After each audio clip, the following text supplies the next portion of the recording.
Ok, muy buenas tardes.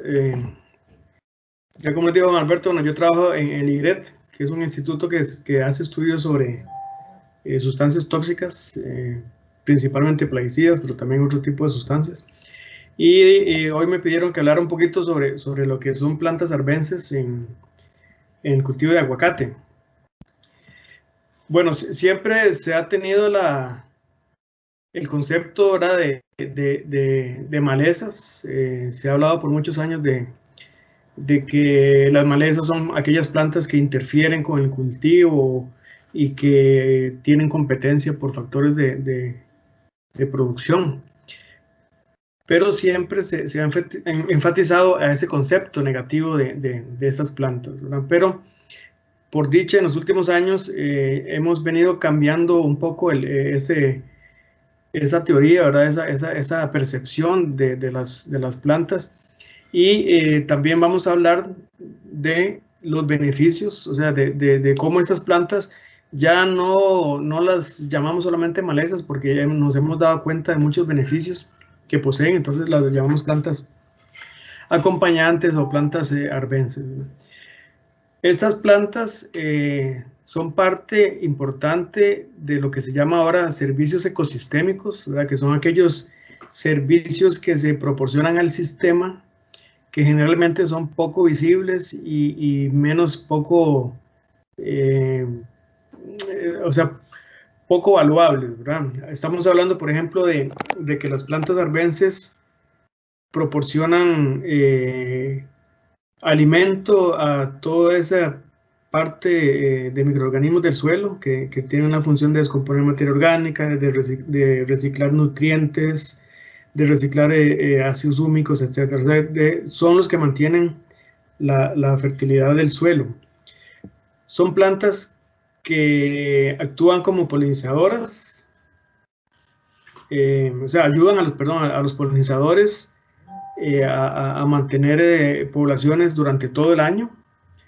No solamente a esos insectos, también a otros insectos que son parasitoides de plagas, depredadores de plagas, y también ayudan a que estos insectos tengan donde ubicarse, ¿verdad? Y le proporcionan alimento para que cumplan los ciclos reproductivos. Por eso es que ahora se habla de la incorporación de las malezas al sistema productivo. Como les dije, las plantas arbences aumentan también los macroporos y microporos del suelo, ¿verdad? Las plantas cuando producen su raíz y cuando cumplen su ciclo, cuando son cortadas, muchas de estas raíces mueren y dejan ese pequeño poro en el suelo que es muy importante para mejorar la infiltración del agua, del aire también, para poder reciclar esos nutrientes al generar materia orgánica. Y por eso es que se habla mucho ahora de que las plantas arbences, especialmente en suelos dependientes, como son muchos de los que se cultiva aguacate, funcionan como fertilizantes de lenta liberación. Eso significa que, por ejemplo, antiguamente siempre se decía, antes de fertilizar, se debe hacer un control de malezas. Bueno, pues ahora ya esta idea ha cambiado un poco. Más bien decimos que en zonas dependientes es preferible mantener cierto nivel de malezas a la hora de fertilizar para que ese fertilizante, como son tan solubles en agua, no me vaya a parar allá a la quebrada al día siguiente del día que se aplicó. La idea es que estas plantas absorban ese fertilizante que de otra forma se perdería por lixiviación. Obviamente, en zonas dependientes pueden ayudar mucho a reducir la erosión principalmente hídrica, también eólica, por todas las características que poseen en cuanto a amarre de suelo. Esta cita muy importante para mí, se las quiero compartir, ¿verdad? Esta señora Lea Harrison habla de la importancia de la biomasa, especialmente en climas tropicales. Ella plantea que la fertilidad del suelo en zonas templadas se ve principalmente en el interior del suelo y la mayoría de los nutrientes están en el suelo.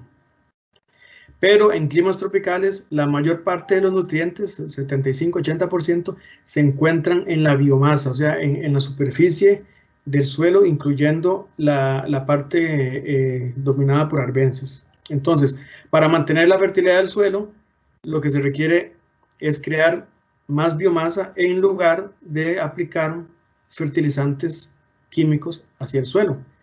O sea, debemos de cambiar esa idea e irnos un poco por la parte de biomasa en la parte superior del suelo.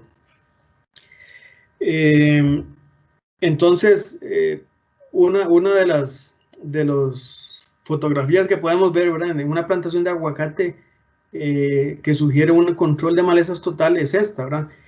Pero podríamos tener este otro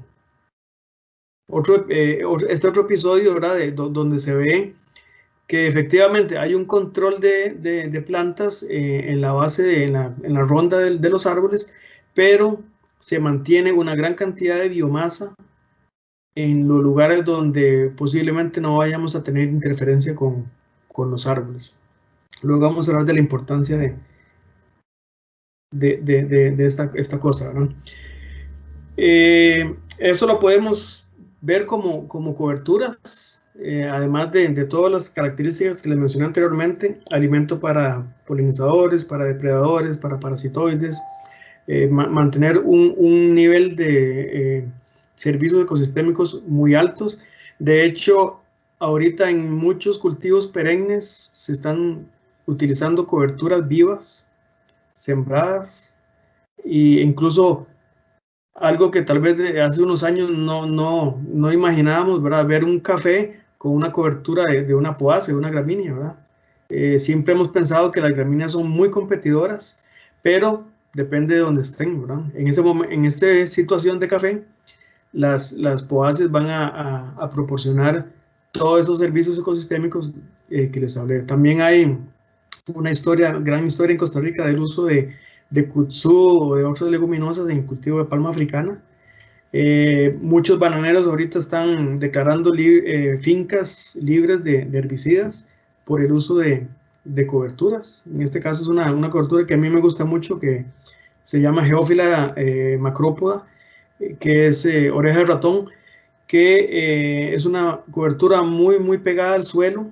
De hecho, por eso es el nombre científico de Geófila, amiga del suelo. Ha tenido un muy buen efecto en banano, ¿verdad?, que no es el caso de aguacate, pero está como ejemplo. Y también la biomasa muerta, ¿verdad?, coberturas muertas, que también la podemos ver en cultivos perennes, más similitud con el cultivo de aguacate. Bueno, entonces les decía que las plantas arbences son fuente de alimento para polinizadores, néctar, polen, otras sustancias para fabricación de propóleos de abejas melíferas y también de muchos insectos benéficos, dando refugio a parasitoides que van a controlar plagas. Pero tenemos el buen ejemplo de palma africana, donde en palma africana actualmente casi que se usa cero insecticida, porque el mantenimiento de ciertas plantas arbences en las cercas, en los bordes, incluso dentro de las plantaciones, proporcionan estos servicios a los depredadores y a los parasitoides que van a controlar las plagas de insectos defoliadores que tienen en palma africana. Muchas veces se habla de que yo no voy a usar... Yo no voy a usar X cobertura. Que no voy a usar X cobertura porque es hospedera de nematos. Bueno, estamos viendo la parte negativa a la cobertura, pero si vemos las partes positivas, van a ser mucho más de esa pequeña negatividad, ¿verdad?, de que una cobertura, por ejemplo, es hospedera de alguna enfermedad o de algún insecto. Eso ha llevado a satanizar, por ejemplo, el Arachis pintoi, que es una muy buena cobertura, pero la forma de que se trató de meter en los cafetales y la premura, todo eso, hizo que los cafetaleros lo vean así, ¿verdad? Ya ellos no quieren ni volver a ver el Arachis por varias razones.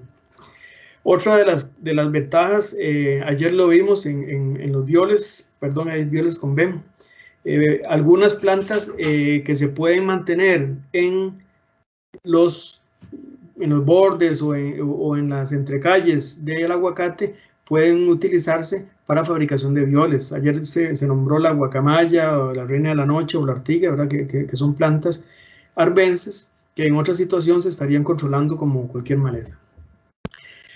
No les voy a presentar plantas, ¿verdad? Hay muchas, de hecho, hace unos años hicimos una tesis con la estudiante Karen Rojas y sacamos un librito. El Ministerio de Agricultura nos ayudó, Infitacori, y ellos lo tienen a la venta todavía. Es de plantas arbences asociadas al cultivo de aguacate de altura de la zona de Los Santos. Entonces ustedes ahí pueden entretenerse con una descripción de las plantas, algunos beneficios y fotografías para su correcta identificación, ¿no? Entonces, plantas nectaríferas, ¿verdad? Importantísimo, ya se vio la polinización de aguacate por abejas y otros tipos de polinizadores. Entonces, son plantas que deberían de evitarse controlar o por lo menos dejarlas en los bordes, en las entrecalles. Ahí estamos hablando de esta importante Melanthera nivea, que es una asterácea que produce bastante miel.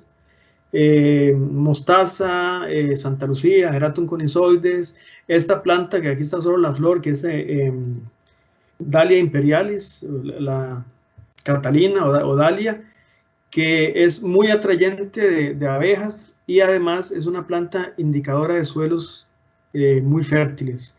Es una planta que puede también proporcionar mucha materia orgánica para la biomasa. Videns pilosa, algunas poáceas también, incluso ciperáceas. Hay ciperos rotundos que son atrayentes a algún tipo de abejas. Las churristates con borbuláceas. Y una planta también muy importante, el tuete, la Vernonia patens, que se da muy bien en todas estas son de zonas de altura, ¿verdad? Pero también hay algunas, estas de bajura, Videns también, Ageratum, que se pueden utilizar en cualquier lugar donde se planta aguacate. Y esta especie, que para mí es como la estrella de los atrayentes de polinizadores y de insectos benéficos, es la Urena lobata. Es una planta de bajura, ¿verdad? Desgraciadamente tal vez en la zona de Los Santos no se va a poder mantener, pero es una planta que produce, además de néctar en las flores, produce néctar en nectarios extraflorales. Aquí vemos una hormiga obteniéndolos, ¿verdad? En la base de los peciolos. Y es una planta que al menos en zonas de bajura se podría sembrar en los bordes y es una excelente atrayente de insectos parasitoides.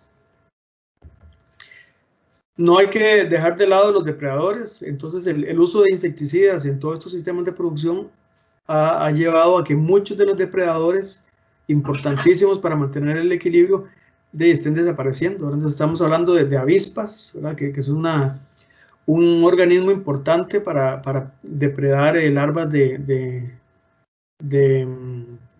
mariposas, larvas que son generalmente defoliadoras u otro tipo de daño que provocan.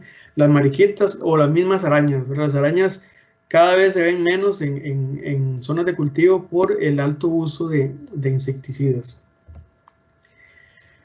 Bueno, hay ciertas circunstancias donde yo tengo que hacer control de malezas, ¿verdad? Especialmente en los primeros meses después de la siembra, ¿verdad? No podemos permitir dejar el cultivo a libre crecimiento de las malezas, porque si no, ahí sí hay algunas plantas que nos pueden pasar por encima del aguacate y competir por luz y competir por nutrientes, especialmente por la característica del aguacate que tiene las raíces muy superficiales.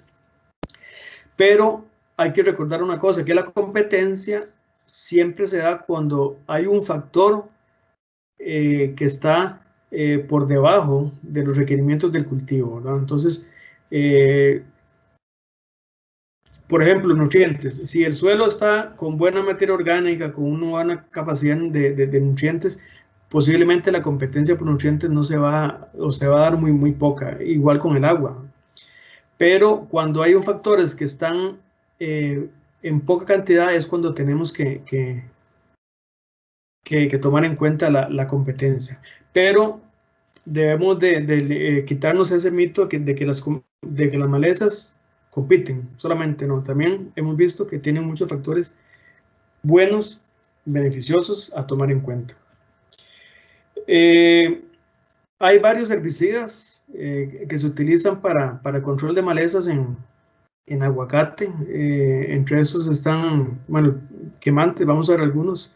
Pero yo estuve investigando muchos folletos y libros sobre buenas prácticas en aguacate y principalmente la recomendación es de no utilizar herbicidas para evitar contacto con raíces, entre otras cosas. Vamos a ver algunas características de algunos herbicidas que se utilizan y qué beneficios o qué contraindicaciones pueden tener.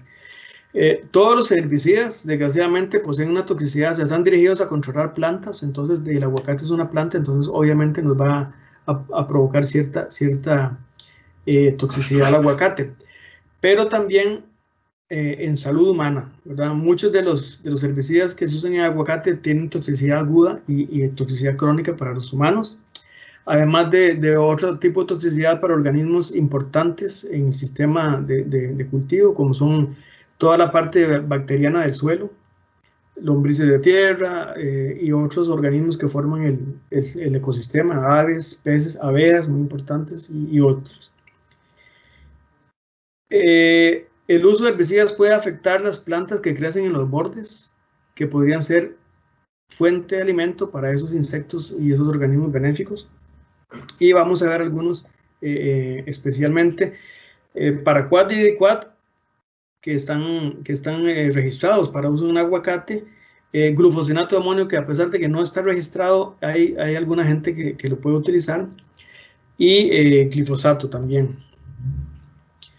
Esos eran herbicidas como posemergentes. Y también hay personas que utilizan mezclas de herbicidas posemergentes con herbicidas preemergentes. Entonces pueden utilizar oxiflorfen, que son herbicidas de contacto, a pesar de que son preemergentes, son quemantes, tienen cierto efecto residual, obviamente, eso es lo que se busca cuando se usa un herbicida preemergente, y se pueden aplicar en preemergencia o una post muy temprana.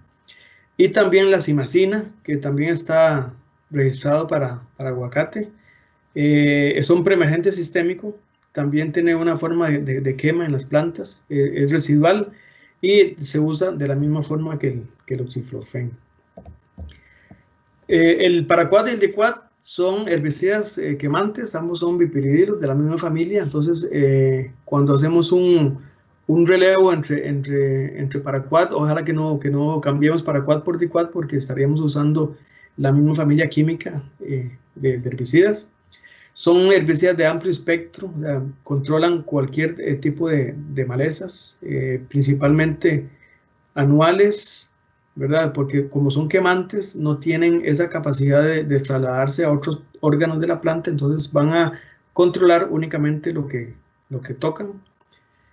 Son posemergentes, entonces se aplican solamente cuando la maleza está presente, ingresan por tejido verde, o sea, no tienen la capacidad eléctrica de poder despegarse de las arcillas en el suelo y que la planta los pueda absorber, o sea, solamente pueden ingresar por tejido verde. Hay problemas de toxicidad humana porque muchas de estas formulaciones de paraquat y de diquat están clasificadas como formulaciones fatales si se inhalan. ¿Qué quiere decir esto? Que el productor, cuando abre una formulación de un galón o un litro de paraquat, si no tienen el elemento de protección y se inhala, estos gases pueden ser fatales en momentos, o sea, pueden tener toxicidad de momento, además de que tienen otro tipo de toxicidad crónica en las personas que los manejan. El glufosinato de amonio también es un herbicida quemante, ¿verdad? Pero es considerado traslaminar, o sea, eso significa que que no es solamente de contacto total, también tiene un cierto transporte, o sea, tal vez que pueda atravesar la hoja, ¿verdad? Que pueda trasladarse un poquito más desde el punto de donde cayó hacia la hoja principalmente. No es sistémico, o sea, no es como otros herbicidas que tienen la capacidad de transportarse desde las hojas hacia los tallos, raíces, etc. Es de amplio espectro también, o sea, quema cualquier tipo de planta, posemergente, ingresa por tejido verde y está clasificado como que posee una toxicidad reproductiva, o sea, tiene efectos en las características reproductivas de los humanos. Y como les dije anteriormente, no está registrado para aguacate. Y el glifosato, que quería hablarles un poco más porque es un herbicida el que más se usa posiblemente en aguacate. Este sí es un herbicida completamente diferente a los anteriores. Es un herbicida sistémico, también es de amplio espectro, también es posemergente, también ingresa por tejido verde únicamente, pero hace par de años fue clasificado por la Organización Mundial de la Salud como una sustancia que probablemente es cancerígena para los seres humanos. Entonces hay que tener cuidado a la hora de aplicar este herbicida para evitar exposiciones a los aplicadores. Además, tiene otro tipo de características que apenas están empezando a estudiar cuál puede ser la relación de que es un agente quelatante con la disponibilidad de ciertos elementos, tanto en el suelo como en las plantas o incluso en el agua de bebida de algunas personas. Entonces, se dice que es quelatante y se absorbe muy fácilmente a metales y a otros elementos del suelo. Entonces, muchas veces los vuelve poco disponibles para la solución y también cuando hay aplicaciones fosfatadas al suelo, se puede dar ahí el intercambio con el glifosato y quedando disponible el glifosato para que tal vez la raíz lo pueda absorber. Es sistémico. Entonces, quería enseñarles simplemente, esto es una planta de un zacate a la cual se le aplicó una gota de glifosato aquí en la hoja inferior abajo, en el centro de estos 4 puntos, se aplicó una gota de la formulación comercial de glifosato y vean a los 10 días el efecto que tuvo sobre hijos y sobre otro tipo de tejidos de la hoja. O sea, la característica sistémica se ve muy bien en esta fotografía y esta es una de las características de toxicidad que produce el glifosato en las plantas. Tiene un efecto de colorante de los tejidos nuevos, de los brotes principalmente. Entonces, se habla mucho que el glifosato es muy poco tóxico para los seres humanos o para los mamíferos, pero eso es cuando hablamos de toxicidad aguda. A pesar de que sí hay eventos de intoxicación aguda de personas con glifosato. De hecho, es el herbicida que causa mayor intoxicaciones y es el segundo plaguicida que causa intoxicaciones en Costa Rica, por lo menos de intoxicaciones que son reportadas al Centro Nacional de Intoxicaciones, porque todas las pruebas de toxicidad se hacen con el glifosato solo, pero la formulación de glifosato que compramos en el agroservicio viene con coadyuvantes para ayudar al ingreso en la planta y esto provoca que las formulaciones comerciales sean más tóxicas que el glifosato solo, ¿verdad? Cuando vemos toxicidad aguda. En Costa Rica hay muchos tipos de formulaciones, desde formulaciones que traen un 15%, 24%, hasta la más común que es el Roundup de 35.6, pero también en los últimos años hay formulaciones sólidas al 68%, o sea, son formulaciones muy fuertes de glifosato, entonces hay que tener cuidado con cuál escogemos y cuál se usa. Tiene una persistencia en suelos de par de meses a varios meses, ¿verdad? De la DT50, en este caso estoy nombrando la DT90, o sea, poco más de un año todavía encontramos un 10% de glifosato como tal en el suelo, pero con una sola aplicación. Entonces, los argentinos hablan de que el glifosato es un herbicida pseudopersistente en suelos, porque si su periodo es de mayor a un mes o cercano a un año, y yo aplico 2, 3 o 4 veces glifosato al año, pues siempre voy a mantener una cierta carga de glifosato en el suelo. Una característica importante que quiero que a ustedes les quede es que el glifosato es una sustancia que no se degrada ni se metaboliza en el interior de ninguna planta. Esto significa que una vez que ingresa al tejido, los residuos persisten en la planta, y como es sistémico, pues va a viajar a las hojas, a las flores, a los frutos, ¿verdad? Entonces, de hecho, incluso esa persistencia aguanta, por ejemplo, se ha encontrado glifosato en harinas de maíz que han aguantado los procesos industriales, o en arroz también, o en trigo. Entonces, ¿qué pasa con el glifosato una vez que llega a la planta? Bueno, hasta que la planta, en los tejidos, lleguen al suelo, se degradan por microorganismos. Entonces, una forma de degradación es colocarlos en el suelo, pero la desventaja es que se degrada en su principal metabolito, que es el ácido aminometilfosfónico, el AMPA, que tiene una toxicidad similar, pero es mucho más persistente en suelos. Entonces, por todo lado estamos medio mal con aplicaciones de glifosato.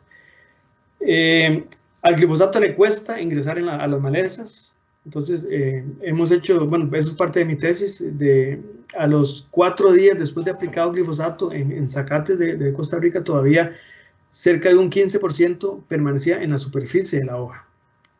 Eso puede tener sus implicaciones de exposición, ¿verdad? La gente sí casi siempre dice, puede ingresar a la zona aplicada un día después, pero en caso de glifosato, pues podrían ser varios días después. Muchos de glifosato se puede exudar.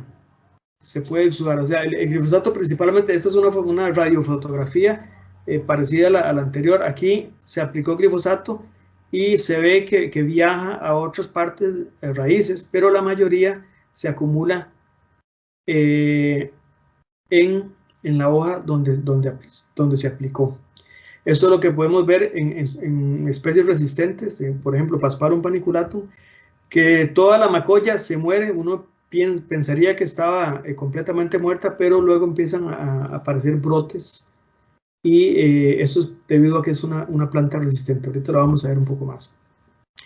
Este ensayo que hicieron en Colombia, en Cenicafé, me gusta mucho porque aquí se demuestra cuál puede ser el efecto nocivo para un cultivo perenne, que puede ser aguacate, ¿verdad? Sobre todo en los primeros estadios de crecimiento. Aquí colocaron plantas de café, o sea, estas mismas plantas, la taparon con un PVC y dejaron expuesta solamente la braquiaria, la maleza que crecía. Aplicaron glifosato a la maleza. A los varios días quitaron los tubos y dejaron que hiciera efecto el glifosato. De hecho, se hizo, aquí se ven las plantas amarillentas, pero lo que ocurrió fue que, dependiendo de la concentración que habían aplicado, así fue el efecto sobre el crecimiento de las plantas, evidenciando una toxicidad de glifosato, pero por exudado de raíces. Entonces, las aplicaciones comerciales de glifosato andan más o menos aquí entre un 2 y un 3%. Entonces, con una sola aplicación en una planta pequeña podemos ver un efecto detrimental de crecimiento con respecto a un testigo. Eso quiere decir que la planta maleza absorbió el glifosato, exudó un poco y fue absorbido por el cultivo principal, en este caso café.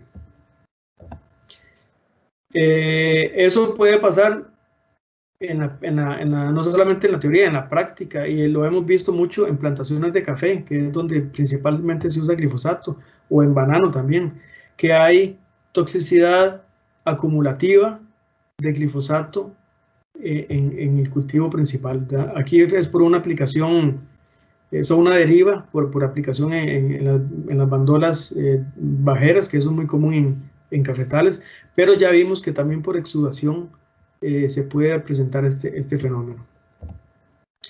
El glifosato tiene un mecanismo de acción único, solo es herbicida, tiene ese mecanismo de acción, y lo que hace es que bloquea una enzima dentro de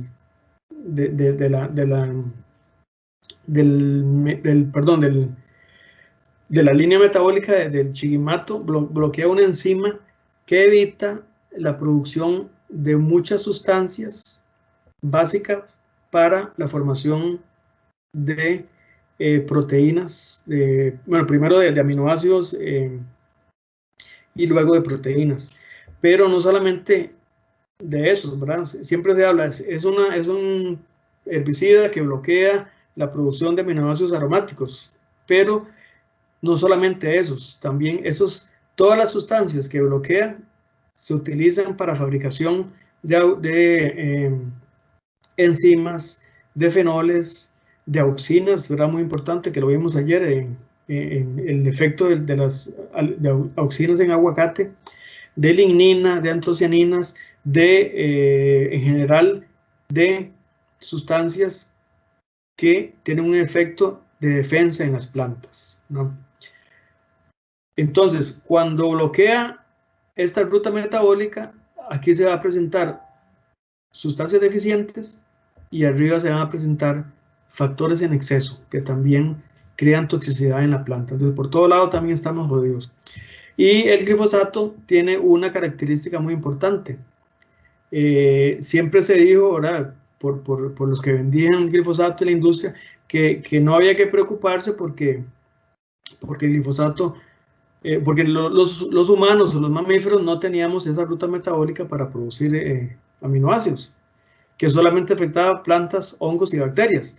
Pero yo les pregunto a ustedes, ¿dónde hay bacterias importantes o hongos importantes? Ahora ya vimos en el suelo, una gran microbiología importantísimo para todo lo que se ha hablado aquí, pero también en el intestino de muchos mamíferos, los rumiantes. Nosotros mismos tenemos una gran fuerza bacteriana que nos ayuda a miles de cosas que podríamos estar afectando con la ingesta de alimentos con glifosato o incluso con una exposición leve.